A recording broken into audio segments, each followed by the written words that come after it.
Minnesota Fighting Vikings general manager Rick Spielman, pretty Ricky, is one of the best GMs in the league, bar none. Now, does he have trouble picking head coaches and quarterbacks? But Rick consistently stocks this roster with talent top to bottom. He's great in the draft. He always trades down, gets his 10 stupid picks, as well as in free agency. When the Vikings do partake, they partake hard.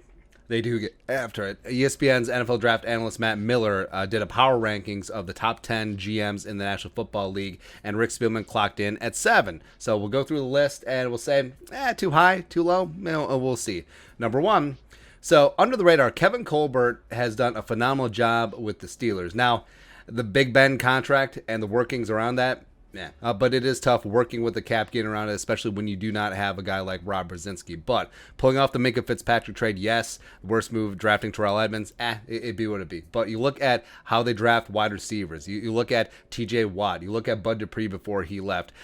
They have been consistently having talent at every single level of this defense, as well as, the offense. He's been here since 2000, so he's gone through the Killer B era of Le'Veon Bell, Antonio Brown, and Ben Roethlisberger, dealing with all of those egos. So, yeah, respect to Kevin Colbert. Would I put him at 1? I don't know if I put him at 1. Like, I would put him top 5. Would I put him above Spielman? Maybe slightly. Maybe slightly, since he does have a Super Bowl on his resume. Well, he's got 2. Number 2, Chris Ballard of the Colts. Chris Ballard is a damn gangster, man. I love him. For me, he would be number 1 on this list. Best move, picking Darius Leonard, second round out of South Carolina State. Who? Never heard of him. He's one of the best off-ball linebackers in the game. Malik Hooker, that didn't work out. But when does picking up Hookers actually work out? But Chris Ballard, the way that he's assembled this roster, been on the job since 2017, picking up Quentin Nelson, picking up Braden Smith, pulling off the Carson Wentz trade in a relatively bloodless coup, pulling off the DeForest Buckner trade as well. He's done great. He has done great. Now, is this all draft? I should have looked at this before. Because if we're talking about drafting GM, sure. Recency by draft scout. Because Matt Miller is the draft guy, so obviously the draft is going to. All right, so we looked at longevity, coaching, hires, trades, free agency, and course of life. So this is all encompassing, but obviously it's going to be skewed just a little bit towards the draft because that's Matt Miller's proclivity. But I would say that Chris Ballard is just a dude. He's just a dude. I love him. And they even got 11 wins out of the one corpse year of Phillip Rivers. So that's whatever there. Number 3, Brandon Beane, Sean McDermott with the Bills. Best move, Stephon Diggs trade. Worst move, Zay Jones. Yeah, about that. But respect, 2017. So that's Josh Allen. That's pulling off the Stephon Diggs trade. That's stockpiling a bunch of talent on that defense. Yes. Trey White is one of the best young cornerbacks in the game as well. So, yeah, I would put the Bills up there. Would I put Brandon Beane over Rick Spielman? It's close. I think I give the slight edge to Beane since they're most recently to the AFC title game. And, of course, that's what have you done for me lately. Mickey Loomis, number 4, Saints, where I don't know what to think about Mickey Loomis, man. Like, Mickey Loomis, he is the GM of the Saints, but also he works for the Pelicans, which is kind of crazy, fusing basketball and the NFL. But they're consistently in cap hell, mainly because they start off bad with the Drew Brees contract and they're always playing catch up. But that 2017 draft class with Ramczyk, with Lattimore, Kamara, Trey Hendrickson was part of that class as well. Damn. But they've had some big choke jobs as well. The Marcus Davenport trade being number 1-1. So whatever. I would put Spielman above Mickey Loomis. But number 5, Jason Licht of the Bucks. Signing Tom Brady was the best move. The worst move was drafting a kicker in the second round. Now you can draft a kicker in the second round, but he's got to be good. And Aguayo was not good. He was very, very terrible. Plus, he's kept his job, and then he's assembled a lot of talent. He's added Mike Evans. He added Chris Godwin. And you look at the signing of JPP. You look at Shaq Barrett picking him up and then retaining him and extending him. They're studs. They're absolute studs. Devin White on that defense. Levante David as well. It's just a extremely top to bottom, very talented football team. And they brought everyone back, so I think that is a testament. So, yeah, I'll put Lick top 5. Now, John Robinson's at 6, where the Tennessee Titans, he came from the Patriots organization, been here since 2016. Of course, the worst move is Isaiah Wilson. When you light a first-round pick on fire and you get a guy who plays 4 snaps for you, ain't good. It's not good.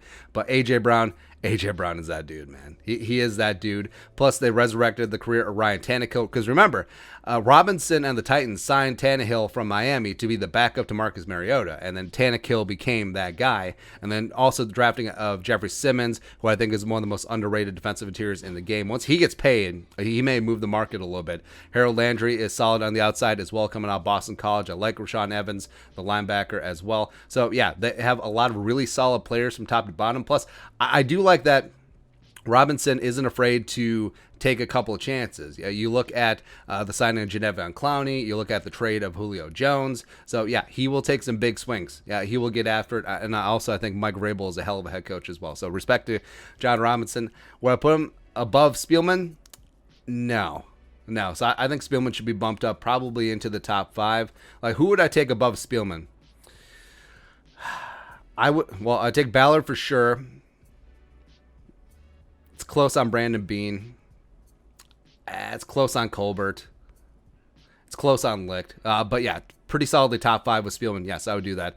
But Spielman, best move, Justin Jefferson. Worst move, Laquan Treadwell. Been on the job since 2012. Spielman doesn't get enough credit for the team he's built. Sure, you can say they've overpaid for Kirk Cousins, but the move instantly made the team capable of contending in the NFC North.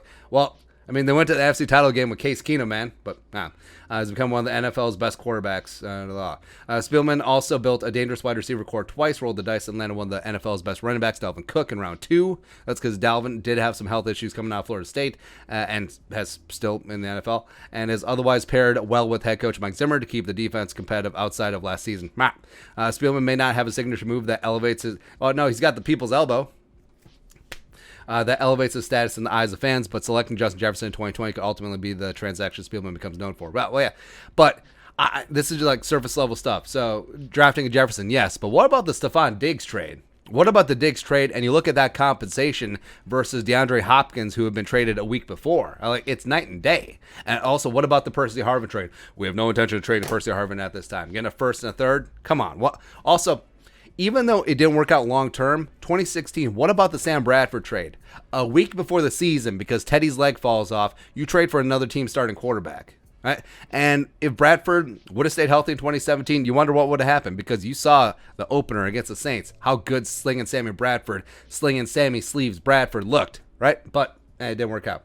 What about the constant drafting of talent? What about getting 7 first-round picks in 3 years from 2012 to 2014? What about the finessing your core players to take a little less to stay together for the kids? What about all of that? Shouldn't that all factor in to being a great GM? Yes. What about smoothing out the Daniil situation without a holdout? What about smoothing out the Adrian situation in 2016 after he was coming back from his suspension? What about all of that?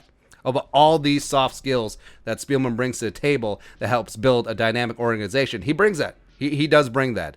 Also, a lot of it is going to be predicated around the draft. So a lot of these other guys have had larger hits and also some larger misses in the draft, but it'd be what it be. The rest of the list is Brett Veach at 8, basically a rubber stamp for Andy Reid and company. 9, Belichick. Belichick has not been good. He's been fine in some spots. They've been horrible at getting wide receivers. They've been horrible at defensive backs. Solid on O-line, but whatever. And then Jerry Jones.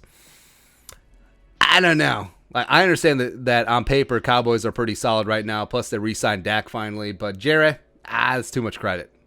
Now, I do like that John Schneider and Gutekunst did not make this list, because I think they're both horribly overrated at this point. But Spielman at 7, I feel like that's relatively fair. I probably would have bumped him up to 6 or 5, but, it's better than being left off the list, because then Matt Miller would be on the list, which kind of sucks because I like Matt Miller. But your thoughts and our thoughts on Matt Miller's thoughts. Rick Spielman, the 7th best GM in the National Football League. Let us know in the comment section below. Subscribe for daily Vikings takes. Want to support that work? Post on the Venmo. But until next time, Skull Production Value.